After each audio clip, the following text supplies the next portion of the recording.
Well, I think you make a really good point, Kellyanne, and I think that was one of your geniuses when you first came onto the campaign back last year, because you know how to message, you know how to communicate what's really important. That's what you've done in your career, and yet the Republicans have a problem with it, Kellyanne. I mean, come on, they're not discussing this as if it's people's health care. They're talking about, well, we have to save money, we have to do this. I mean, the messaging out of the GOP needs help.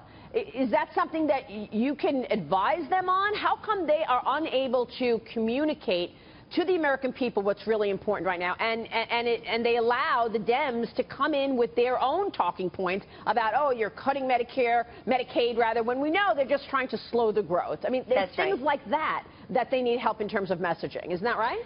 Well, that's right. And look, we're up against people who are willing to scare Americans and not tell the truth to them. I mean, the biggest lie of all was, if you like your plan, keep your plan. If you like your doctor, keep your doctor. And the lies have just been coming ever since on Obamacare.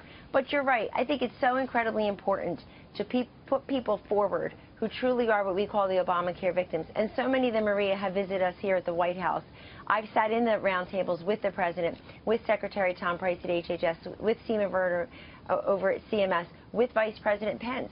And these people's raw and very real stories, they consider themselves to be victims of Obamacare. And you're absolutely correct to have them out there, make them household names so that people understand this is not just for the economists, this is not for the politicians to assess, but that there are people who are suffering and that there are some easy fixes that can be done through this bill.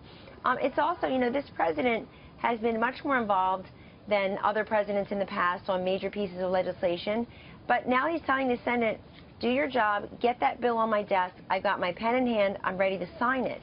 But it also has to keep faith and hold true to the principles that he has put forward, that he talked about for many, many months. Free market care, stabilizing the markets, but also helping people who are suffering. Yeah, because he's talked also about lowering taxes. Is he going to sign something that actually keeps two Obamacare taxes in there, right? The investment income tax, the payroll income tax. That's right now in the Senate bill, those taxes are there. Is the president going to sign that? The new Senate bill does have that, and the president will assess what the senators put on his desk. It's not there yet. We can't speak hypothetically, but that is a difference in the new bill. But there are other differences too, like additional money for the stability funds, and more governor flexibility to the states.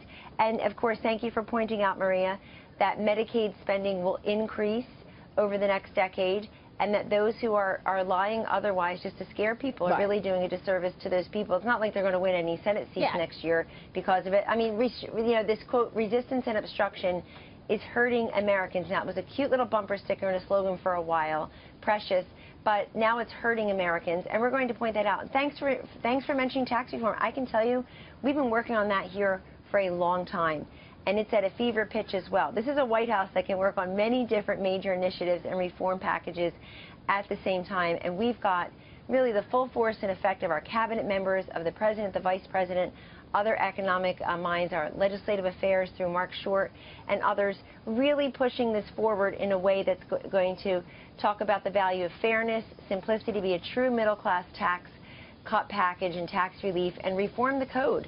Gosh, we spend billions of dollars and billions of hours. It feels like about millions of hours, billions of dollars every year just trying to comply with this code, which is draconian and Byzantine and really hurts people who can't afford to hire fancy lawyers and accountants to help them comply with basic code provisions. And the president has been optimistic about a plan for tax code overhaul, especially when compared to the fight to repeal and replace Obamacare.